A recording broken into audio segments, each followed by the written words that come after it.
Selamat pagi Pak Wirabuana, perkenalkan nama saya Jessica Shalomita Ulang dengan NIM 210555143 dan pada kesempatan ini saya akan mempresentasikan tentang algoritma Dijkstra. Algoritma Dijkstra adalah sebuah algoritma yang dipakai dalam memecahkan permasalahan jarak terpendek atau shortest path problem untuk sebuah graf berarah atau directed graph. Algoritma ini menyelesaikan masalah dalam mencari sebuah lintasan terpendek atau sebuah lintasan yang mempunyai panjang minimum dari vertex A ke vertex Z dalam graf berbobot. Bobot tersebut adalah bilangan positif, jadi tidak dapat dilalui oleh node negatif. Namun jika terjadi demikian, maka penyelesaian yang diberikan adalah infinity, menurut Lubis 2009. Penemu algoritma Dijkstra yaitu ilmuwan komputer Belanda bernama Edgar W. Dijkstra dan pertama kali dipublikasikan pada tahun 1959. Algoritma ini menerapkan jenis dari greedy algorithm yang memecahkan masalah lintasan terpendek untuk sebuah graf berarah dengan bobot sisi yang tidak negatif. Tahapan dari algoritma Dijkstra ini adalah pertama, tentukan titik mana yang akan menjadi node awal lalu beri bobot jarak pada node pertama ke node terdekat satu persatu. Dijkstra akan melakukan pengembangan pencarian dari satu titik ke titik lain dan ke titik selanjutnya tahap demi tahap. Kedua, beri nilai bobot atau jarak untuk setiap titik ke titik lainnya lalu set nilai 0 pada node awal dan nilai tak hingga terhadap node lain atau belum terisi. Ketiga, set semua node yang belum dilalui dan set node awal sebagai node keberangkatan. Keempat, dari node keberangkatan, pertimbangkan node tetangga yang belum dilalui dan hitung jaraknya dari titik keberangkatan. Jika jarak ini lebih kecil dari jarak sebelumnya atau yang telah terekam sebelumnya, hapus data lama, simpan ulang data jarak dengan jarak yang baru. Kelima, saat kita selesai mempertimbangkan setiap jarak terhadap node tetangga, tandai node yang telah dilalui sebagai node dilewati. Node yang dilewati tidak akan pernah dicek kembali, jarak yang disimpan adalah jarak terakhir dan yang paling minimal bobotnya. Keenam, set node belum dilewati dengan jarak terkecil atau dari node keberangkatan sebagai node keberangkatan selanjutnya dan ulangi langkah kelima. Contoh dari algoritma Dijkstra ini dapat dilihat dari gambar berikut. Nah, di sini terdapat titik kuning yang merupakan titik awal dan titik berwarna ungu yang merupakan titik akhir. Nah, algoritma ini akan menghitung atau mengkalkulasi nilai yang atau rute terpendek untuk mencapai destinasi akhir.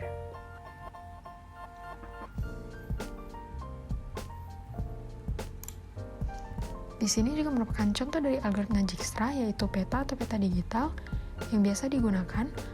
Nah, di sini sudah terdapat tanda panah merah yang merupakan titik yang membantu untuk menuju titik akhir.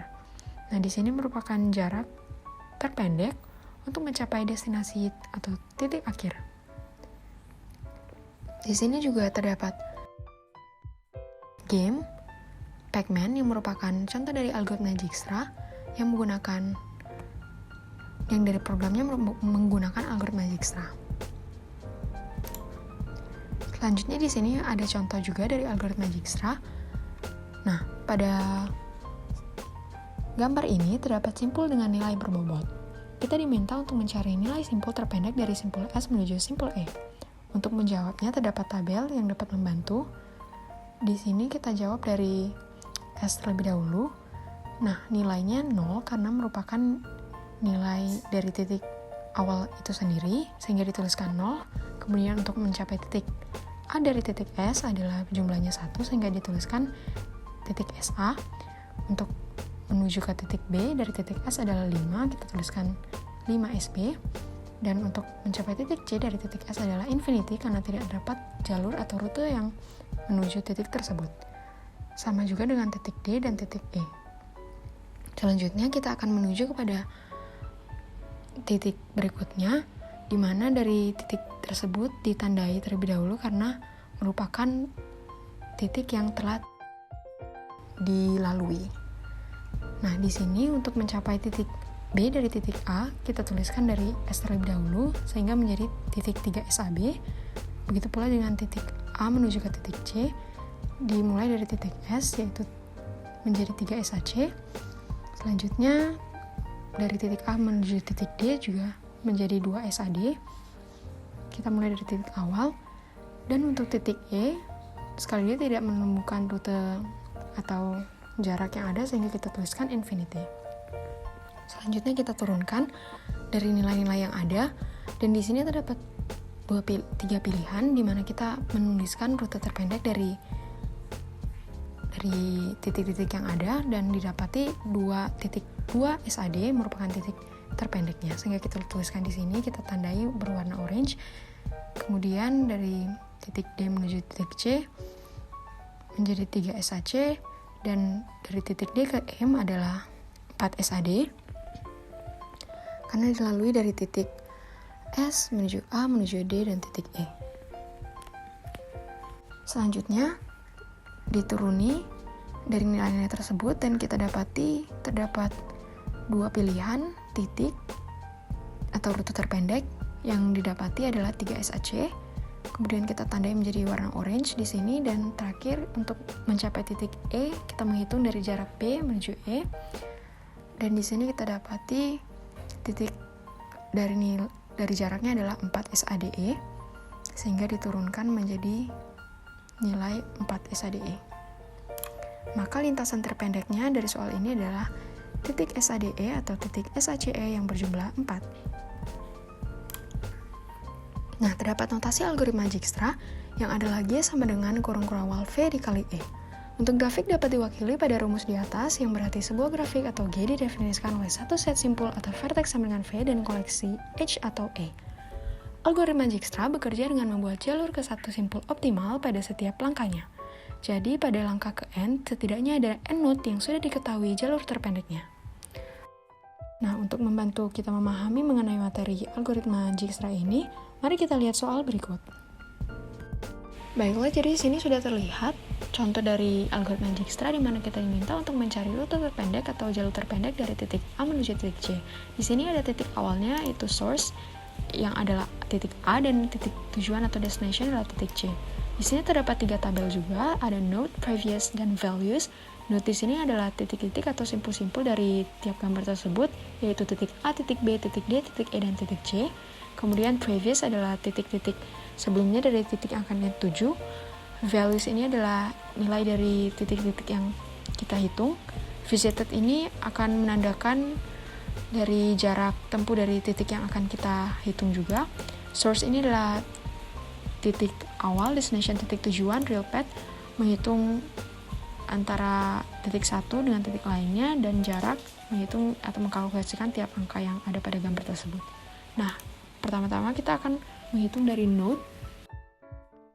Kita akan mengacaknya, yang penting node tersebut tertulis semua. Jadi saya tuliskan pertama adalah ada titik A, titik B, titik G, titik E, dan titik C. Di sini kita mulai dari source-nya itu titik A, karena kita mulai dari titik A source-nya, di mana titik A ini terdapat 2 destination, yaitu titik B, titik D. Nah, di sini saya pilih titik B terlebih dahulu dengan real path-nya yaitu AB dan jaraknya adalah 4. Nah, real path-nya di sini AB dengan jarak 4. Selanjutnya, karena terdapat 2 pilihan, maka titiknya tetap A dengan titik tujuan yaitu D, dengan real path-nya adalah AD dan jaraknya adalah 1. Nah, di sini karena kita sudah menghitung titik A, maka previous dari titik A itu sebenarnya adalah titik A itu sendiri, jadi saya tidak perlu menuliskannya lagi. Dan values-nya adalah 0 karena merupakan titik awal dari soal tersebut. Selanjutnya saya hitung ke titik B. Titik B terdapat 3 pilihan, 3 destination, yaitu titik D, titik E, atau menuju titik C. Saya tulis terlebih dahulu menuju titik D, di mana real path-nya akan menjadi ABD dan jaraknya adalah 6. Nah, di sini ABD pada real path-nya karena kita mulai dari titik A, yaitu titik A dan titik B menuju titik B, D. Jadi 4 tambah 2 menjadi 6. Selanjutnya saya tuliskan titik tujuannya menuju titik E menjadi ABE dengan jarak yaitu 8. Nah, A ke B adalah 4, titik B ke E adalah 4 menjadi 8. Dan terakhir pada destinasi tujuannya yaitu C, dengan real path-nya adalah ABC dan jaraknya yaitu 10. Karena titik A ke B adalah 4 dan titik B ke C adalah 6, sehingga ditambahkan menjadi 10. Nah, di sini setelah kita menghitung titik B, previous dari titik B itu adalah titik A, dan values-nya adalah 4. Karena A ke B adalah titiknya sejumlah 4. Nah, karena kita sudah menjangkau atau menempuh titik A dan B, kita tuliskan di sini titik A, B. Selanjutnya saya memilih titik D, dan di mana titik E ini hanya bisa melalui atau destination-nya menuju titik E, karena titik B sudah dilalui sehingga tidak dapat ditempuh lagi. Kita menuju ke titik E. Nah, real path-nya dari titik D ini adalah ADE dengan jarak yaitu 2. Nah, A menuju titik D adalah 1 dan D menuju titik E adalah 1, menjadi 2. Pada titik D ini hanya terdapat satu opsi, sehingga kita menuliskan pada previous titik D ini adalah A dengan values-nya itu adalah 1. Karena titik A menuju D adalah 1. Selanjutnya, kita menuliskan visitor di sini adalah titik A, B, dan D. Nah, sekarang kita menghitung titik E, di mana destination-nya titik E adalah titik C, karena titik B telah ditempuh sebelumnya. Maka real path-nya di sini akan menjadi ADEC. Kita mulai dari titik awal, sehingga jaraknya adalah A menuju D adalah 1, D menuju E adalah 1, E menuju C adalah 6, sehingga 1 tambah 1 tambah 6 adalah 8. Nah, di sini kita tuliskan previous-nya dari titik E itu adalah titik D, di mana values-nya itu adalah 2. A ke D adalah 1, D ke E adalah 1, jadi 2. Nah, di sini kita tuliskan previous dari titik C adalah titik E, di mana values-nya itu adalah 8. Karena dari sini C menuju titik E adalah 6, E menuju titik D adalah 1, dan D menuju titik A adalah 1, sehingga ditambahkan semua menjadi 8. Kita tuliskan visitor di sini menjadi lengkap, yaitu titik A, titik B, titik D, titik E, dan titik C. Sehingga lintasan terpendek yang dapat dilalui melalui titik tersebut adalah melalui titik A, D, E, C sejumlah 8. Sekian dari presentasi yang dapat saya paparkan. Terima kasih.